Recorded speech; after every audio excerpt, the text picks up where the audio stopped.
bislaadaan ay ku habboonayd aan inta la gurto aan la quudanin mirahaasi dhulku ku dhaca waana halaabaa dastuurku waa bislaaday dood nooguma dhinna options nooguma dhinna wax nooguma dhinna ballanqaadkii aan soo wada ballanqaadnay kulligan waa la wada ogyahay muhiimadda uu leeyahay ayayna tilmaam u tahay eed maaha in qof walba mas'uul noqonayaa dastuurka inuu priority-ga koobaad u yahay oo dhaqan geliyo inuu rabo intaa waxay tilmaamaysaa muhiimadda uu dastuurka dalka u leeyahay iyo dadka u leeyahay ka marqaati kaciisi nin kastoo mas'uulana waa wuxuu jeclaan lahaa waana joona dastuurkuna waa documenti oo nool oo ma aha mid mar inta la dhameeyay meel la dhigay laga safray ee laga waxaynayo khaasatan dastuurka horena looga soo shaqeeyay ku meel gaarka aan ku soo dhaqannay inta ku soo caanmaalnay wuxuu sheegayaa sida dastuurka loo sameeyay waa sheegaya ilaa maalinta referendum loo qaado oo dadka Soomaaliyeed ay inta u dhaqaaqaan ay dastuurkaasi u codeeyaan inta ka horeyso dhan wax ku dar iyo wax ka bedel inta waa leeyahay حتى مركو بارلمان فدرال كا ودبي ka gudbo حتى wili wax ku darid iyo wax ka dhimis uu leeyahay maalinta referendum loo qaado ayaa waqtiga loo qabtay in la sugo ay tahay laakiin inta ka horeyso wili wuxuu ku jira in the making some mason kii ku jira waxaan rabaa marka dadka Soomaaliyeed cudur daarada yar yar ka iyo maxaan ku raadaay looma dhamada iyo Somaliland maqan iyo hebela maqan iyo ma ahan dastuurku soconaya anagoo og waxaan naga dhiman iyo waxaan u baahanahay anagoo tixgelinayn space na u reebayno ra'yi kasta oo maqan oo maalintaas aan nala joogin duruufo kasta ku kalifaan waxa soo haray shalay baarlamaanka federaalka wax ka dhacay shar baarlamaanka federaalka waxaan qabaa shaqo aad iyo aad qurxoon u qabtay dastuurkii ma ahayn shalay waxa dhacay shalay habraaca dastuurku afar bog ka kooban kulligiisba document 45 pages waay horta shalay waxa laga hadlay dhacay dastuurkii waa taagan yahay wali maal dastuurka waxyaabaha ku qoran oo samaysigiisa waxa kamid ah qadiyadaha siyaasadeed ee wada xaajoodka u baahan dawladda federaalka iyo dawladaha xubnaha ka ah dawladda federaalka ayaa ka soo xaajoonaya markay wax meel isla soo dhigaana baarlamaanka keenayaan baarlamaanka federaalka ayaana ka dooday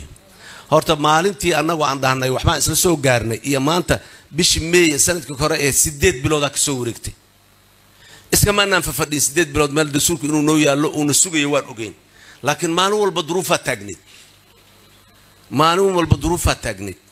oo la warbatan bal u kaadi yaanan hore loo soconayn bal aan korano aan sugno maalin walba meel aan ku soo hakanayn maalin waa fatahaad aan ku soo hakano maalin dagaalka shabaab urdi ku soo hakano maalin kara ku soo dadka halayska batay oo ah waa la iskhilaafaya dastuurka hadii laga hadlo yaa waa qofka ii sheegay maalin aan la iskhilaafeen yaa idii kara maalin hebel hadii la gaaro 3 sano 4 sano 5 sano 10 sano kala kadib madaxweyne hadii la gaaro ayadoo kulli nacam la wada leeyahay dastuurka al-imaana dastuurku waa document ku salaysan afkaar iyo ideas iyo aragtiyo mar ee afkaarta iyo ideas ka aragtiyo ay midaysan yihiin ma jirto waliba mid siyaasadeed kuma sii jirto ma midowdaba sidaas daraadeed dooda dastuurku waa furan tahay 8 biloodna mas'uuliyiintii hore ee dalka mas'uuliyad ka soo noqotay u yeera say wax idin leeyihiin dhaha maalinta dambe culamaa diin u yeera say wax idin leeyihiin dhaha maalinta dambe muxuu ahay gudiya kala gooniyo u yeera say waa la soo waday 8 bilood haddana waa la sii wadaa wali maqas laguma gooyno dastuurku waa soo dhamaaday khalaas lama dheed lama bilaabin dastuurkii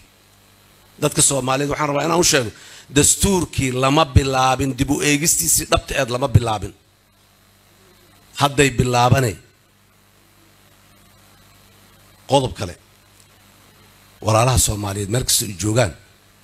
ee ra'yiga u saaxiibta ah dadka ra'yiga leh oo aragtida leh oo maxaan ku iraahday mas'uuliyiin hore ahaayo mas'uuliyiin hadda ahoo kuwa inay bari noqdaan raba intaba iyo shacabka Soomaaliyeed hal midaan aan maanta codsanaya walaalayaal waxaan waa diiday aan meel dhigno kana ka fiican aan la nimaado xasan shaqo waxaad leedahay inta jaranjarta laga dago maya taas waa dhib badan tahay tana ka sahlan oo ka dhib yar oo ka ammaan badan ee inta aan marno laakiin looma dhama iyo ma joogno iyo ma yeelayno iyo ma ka dhici karto iyo ma rabo iyo ma magaciisi waxba macnaa ma sameynayso markaad ra'yi la timaado tir aan meeshan maxay ahayd dastuurkan 12 sano laga soo shaqeynay max plan khubara ka noqotay UNDP ka noqotay xagga ka noqotay intaasoo milyan oo dollar lagu bixiyay intaas laga dhacay maanta aan goosan waxa soo dhan inaan xal noo ahayn dastuurka xoolo iyo aqli Soomaaliyeed lagu dhameystira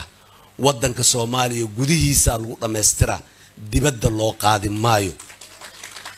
waa awoodna ummadahu dastuurkooda dib dawladaha burburay in badan oo kamid ah dastuurkooda dib u eegay 9 maalmood ay ku dhameysteen ay dastuurku yimaadeen dastuurka la imaanaynaa waa dukumeenti dad qoray ogaada 100% sax ma noqonayo munazzal ilaahay xaqiisa ka soo dagay maaha waa bini aadam kuna